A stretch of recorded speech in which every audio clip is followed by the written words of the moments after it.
Good evening दोस्तों आप सभी के लिए। और दोस्तों मुझे उम्मीद आप बेहतर होंगे, अच्छे होंगे और तैयारी भी आपकी अच्छी चल रही होगी, बेस्ट चल रही होगी। और दोस्तों आप सभी को पता ही है आज संडे है और संडे को आपको ये भी पता है दोस्तों, हर संडे को मैं आपके लिए दोस्तों एक जीके का एक टॉपिक डालता हूँ, यानी वीडियो डालता हूँ, जिसमें एक टॉपिक में जितनी भी आपकी थ्योरी बनती है उस टॉपिक से रिलेटेड और जितने भी क्वेश्चन बनते हैं आपके प्रैक्टिस सेट के लिए वो सारे मैं उसमें कंप्लीट कराता हूँ। तो आज दोस्तों संडे ही है, आज ये आपके लिए वीडियो है। और अगर आपको वीडियो अच्छी लगे तो वीडियो को लाइक कर देना, शेयर कर देना। और आप सभी को बताइए दोस्तों, एनटीपीसी की भी जो हैं वैकेंसियाँ आ चुकी हैं, फॉर्म उसके 14 तारीख से स्टार्ट हो ही चुके हैं। तो एनटीपीसी वाले, आरपीएफ वाले या अन्य किसी भी एग्ज़ाम की तैयारी कर रहे हैं उनके लिए भी मेरा कहना है दोस्तों, खासकर एनटीपीसी वाले और आरआरबी, आरआरसी, आरपीएफ वालों से कहना है कि जो ये जीके का टॉपिक चल रहा है ये आप सभी के लिए दोस्तों बहुत ही इंपॉर्टेंट है। क्योंकि दोस्तों देखिए 40 नंबर का जीके एनटीपीसी में पूछा जाता है, 50 नंबर का जो दोस्तों है जीके आपका आरपीएफ में, 50 नंबर का ही जीके दोस्तों एसएसजीडी में, दिल्ली पुलिस में भी दोस्तों 50 नंबर का जीके पूछा जाता है। तो दोस्तों जीके तो इम्पोर्टेंट है ही। तो आपसे भी रिक्वेस्ट है दोस्तों, एनटीपीसी वालों से भी, आरपीएफ वालों से भी, एसएसजीडी वालों से भी, दिल्ली पुलिस वालों से भी, कि आप दोस्तों चैनल को सब्सक्राइब कर लें, ताकि दोस्तों मैं जितनी भी आपके लिए वीडियो डालूं, जैसे कि जीके की जितनी वीडियो होती हैं वो सारी वीडियो डालूं, या अन्य कोई वीडियो डालूं, या आपका दोस्तों कोई भी नोटिफिकेशन डालूं, या रेलवे का जो भी अपडेट आती है वो पाने के लिए दोस्तों आप मेरे चैनल को सब्सक्राइब कर लें, साथ में ऑल वाला बेल आइकन जरूर दबा लें दोस्तों, ताकि मेरी आने वाली हर वीडियो का नोटिफिकेशन सबसे पहले दोस्तों आपके पास पहुँच सके। तो चलिए दोस्तों वीडियो को शुरू करते हैं। वीडियो को लाइक कर देना, शेयर कर देना। और आज हम बात करने वाले हैं दोस्तों पुष्यभूति वंश की। तो चलिए दोस्तों इसे हम विस्तार से पढ़ते हैं। कौन कौन से राजा हुए और उनका शासनकाल क्या रहा, क्या उनसे रिलेटेड थ्योरी बनती है, क्या उनसे रिलेटेड क्वेश्चन बनते हैं, वो सारी चीज़ें हम इस वीडियो में डिस्कस करेंगे।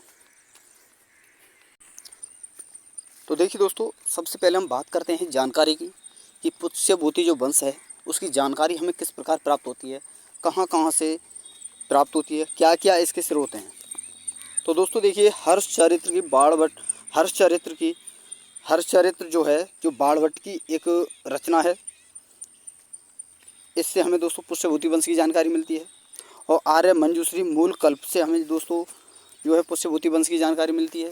प्रियदर्शिका, रत्नावली, नागानंद ग्रंथ और हैन सांख्य जो लेख हैं दोस्तों, इन सभी से जो है दोस्तों पुष्यभूति वंश की जानकारी मिलती है।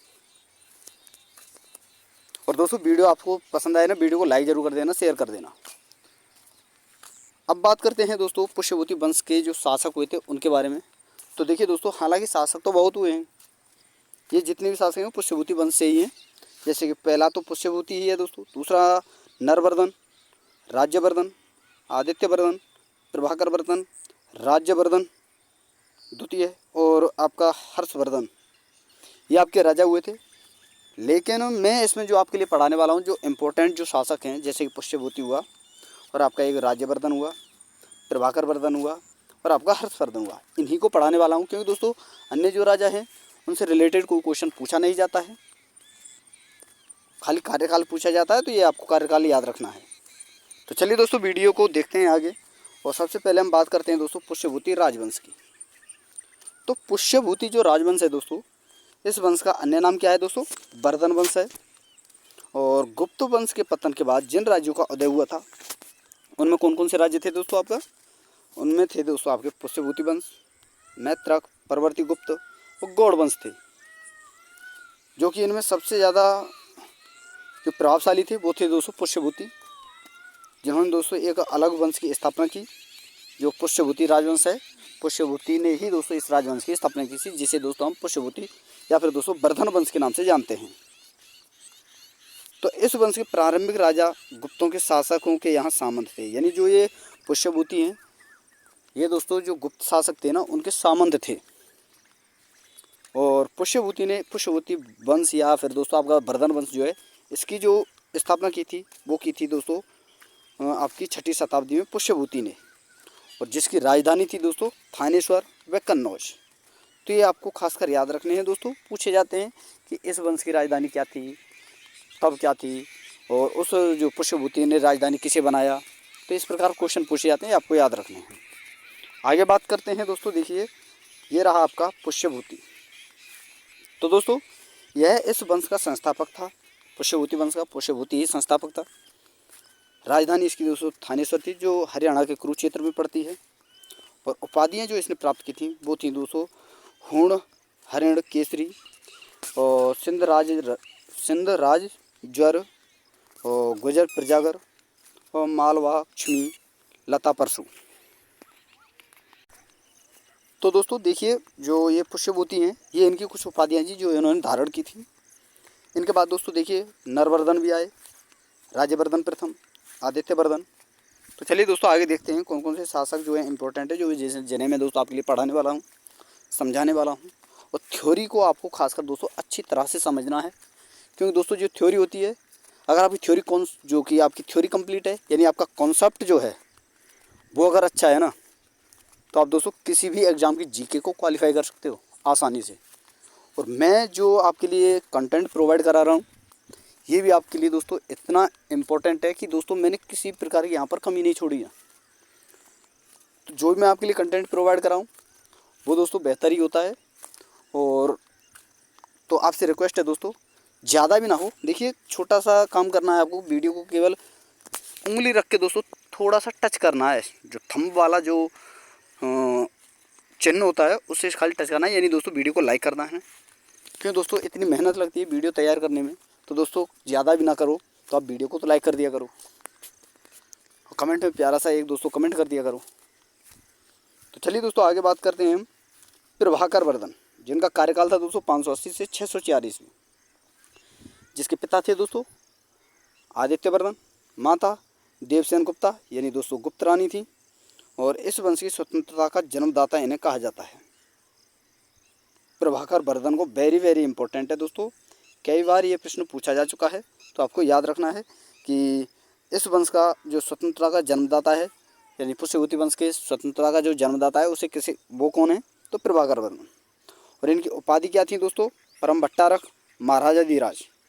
पत्नी थी यशोमती, जिनके दोस्तों देखिए प्रभाकर वर्धन की जो पत्नी थी यशोमती, इनसे 3 बच्चे प्राप्त जो हैं पैदा हुए।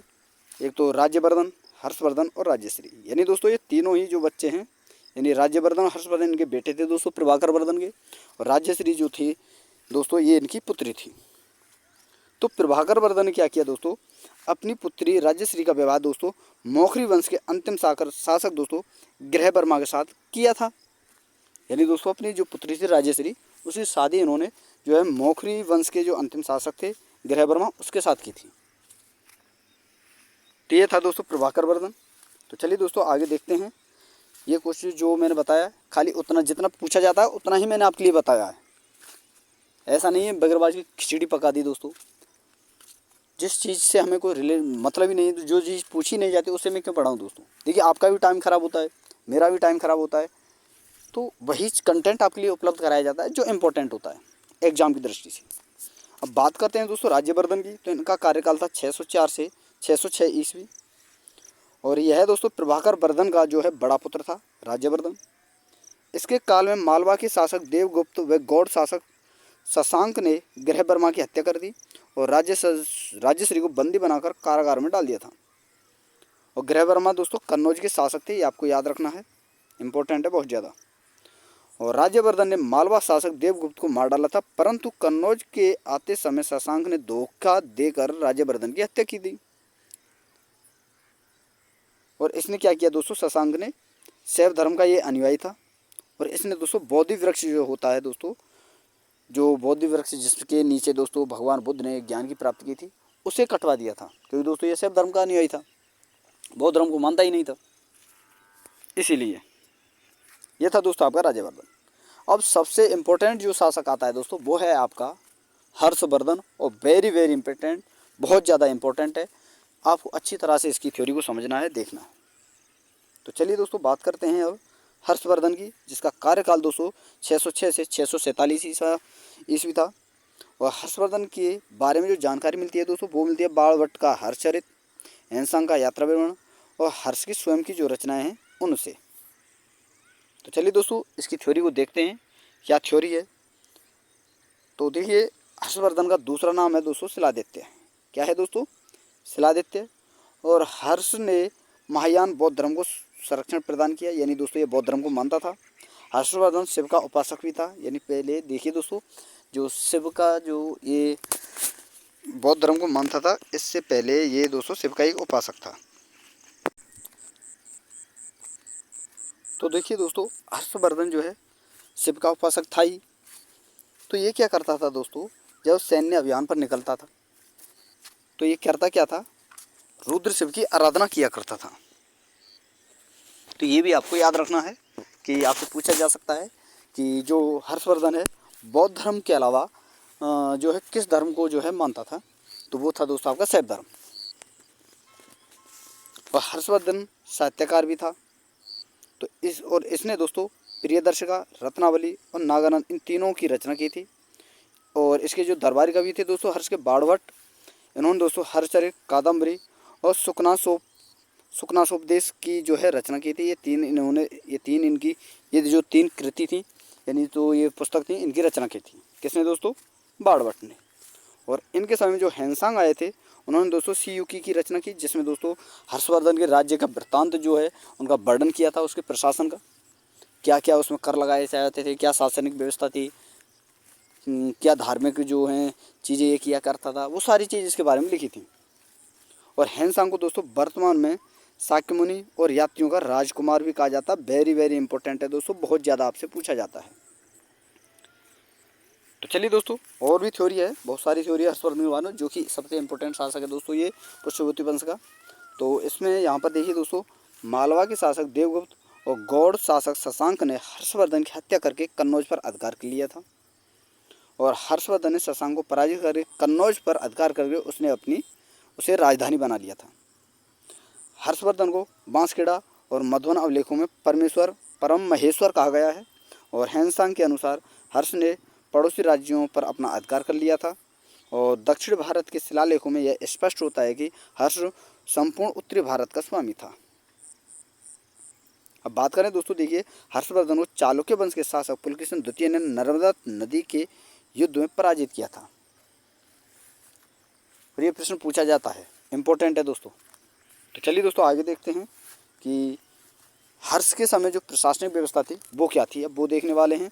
तो वो है दोस्तों देखिए, राजा एक देवीय सिद्धांत का प्रचलन था। राजा के देवीय सिद्धांत का प्रचलन था उस समय। और राजहित कादम्बरी और हर्षचरित में उसे दोस्तों प्रजा का रक्षक कहा गया है। किसको दोस्तों? हर्ष को। और हर्ष की प्रशासनिक व्यवस्था गुप्तकालीन व्यवस्था पर आधारित थी। राज्य प्रशासनिक सुविधा के लिए ग्राम, विशेष भुक्ति और राष्ट्र में विभाजित था। हर्ष काल के अधिकारियों को वेतन के रूप में दोस्तों जागीरें यानी दोस्तों भूमि दी जाती थी। तो क्या चीज़ दी जाती थी दोस्तों? जागीरें। वेरी वेरी इंपॉर्टेंट है। आगे बात करते हैं दोस्तों, देखिए ये है आपका कर व्यवस्था।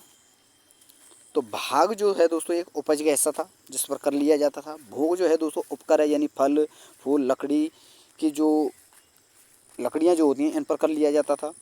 और कर एक नियमित राजस्व था, प्रस्थ अधिकारियों का एक हिस्सा हुआ करता था।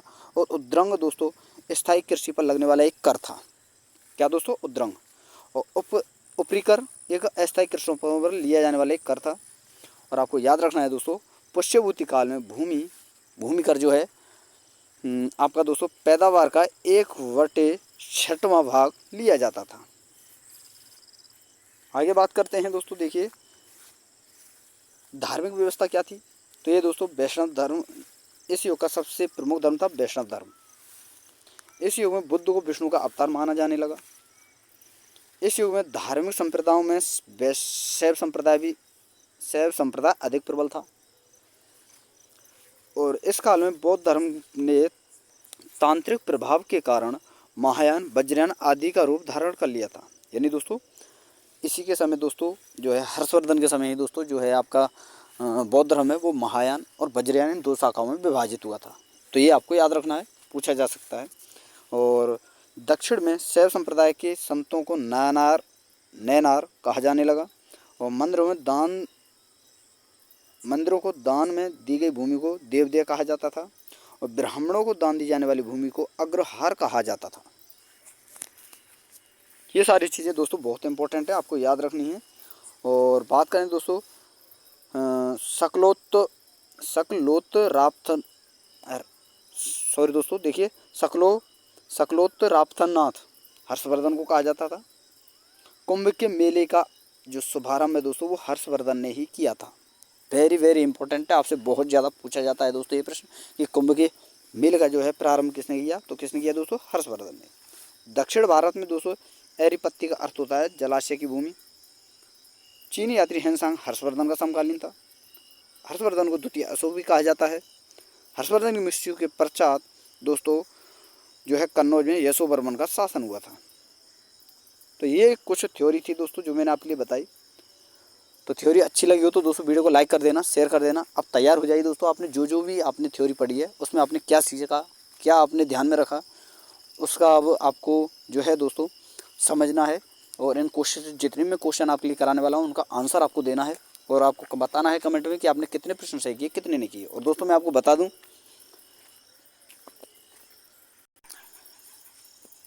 कि आप सभी को ये बता दूं दोस्तों, अगर आप ALP NTPC किसी की भी तैयारी कर रहे हैं, RRB JEE ग्रुप D और ALP टेक्नीशियन किसी की भी तैयारी कर रहे हो, आपको पता ही है दोस्तों हर डेली का काम है मेरा दोस्तों कि सोमवार से शनिवार तक दोस्तों आपको साइंस का जो है प्रैक्टिस सेट कराया जाता है, वो भी दोस्तों पोस्ट वाइज और वो भी शिफ्ट वाइज।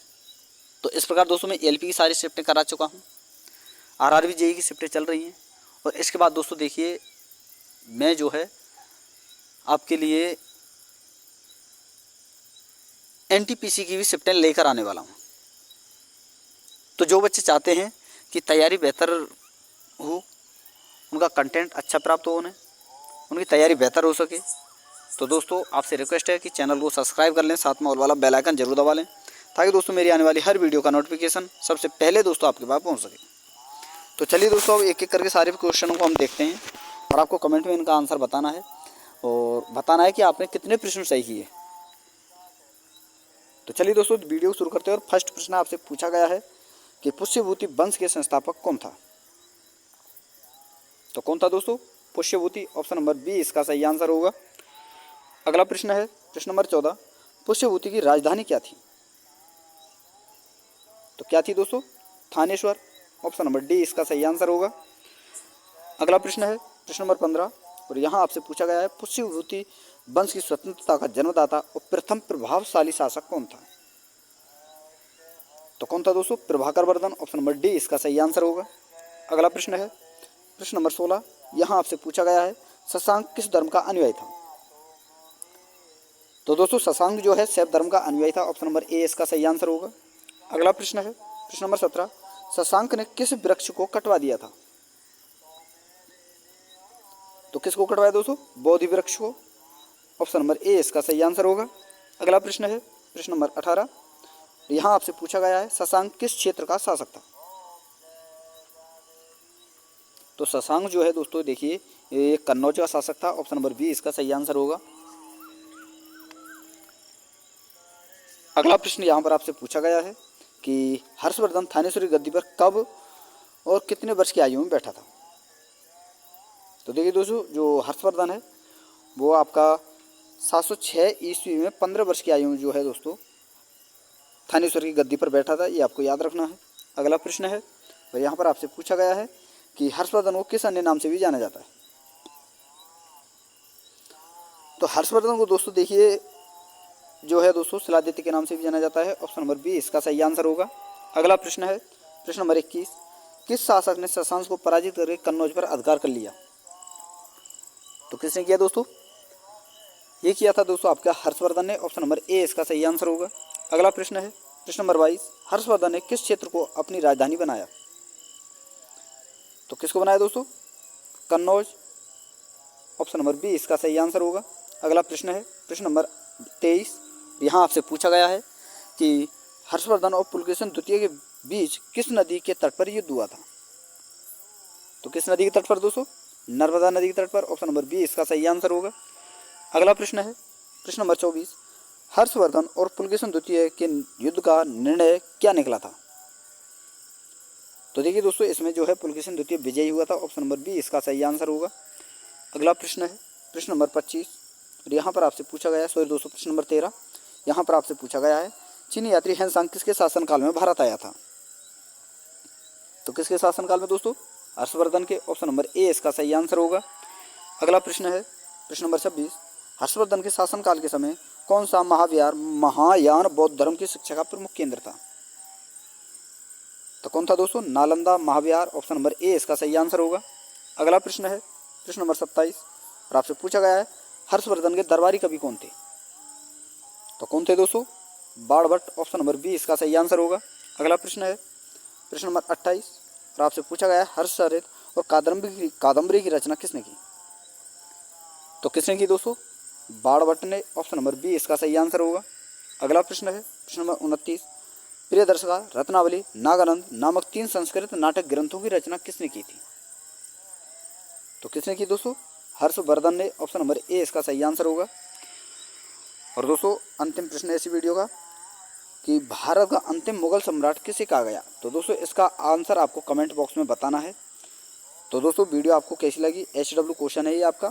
तो दोस्तों वीडियो आपको कैसी लगी? और वीडियो आपको अगर अच्छी लगी हो, बेस्ट लगी हो, तो वीडियो को लाइक कर देना, शेयर कर देना। और जिन्होंने दोस्तों चैनल को सब्सक्राइब नहीं किया है उनसे रिक्वेस्ट है चैनल को सब्सक्राइब करके साथ में ऑल वाला बेल आइकन जरूर दबा लेना, ताकि दोस्तों मेरी आने वाली हर वीडियो का नोटिफिकेशन सबसे पहले दोस्तों आपके पास पहुंच सके। तो थैंक यू दोस्तों, धन्यवाद। फिर मिलते हैं नई वीडियो के साथ।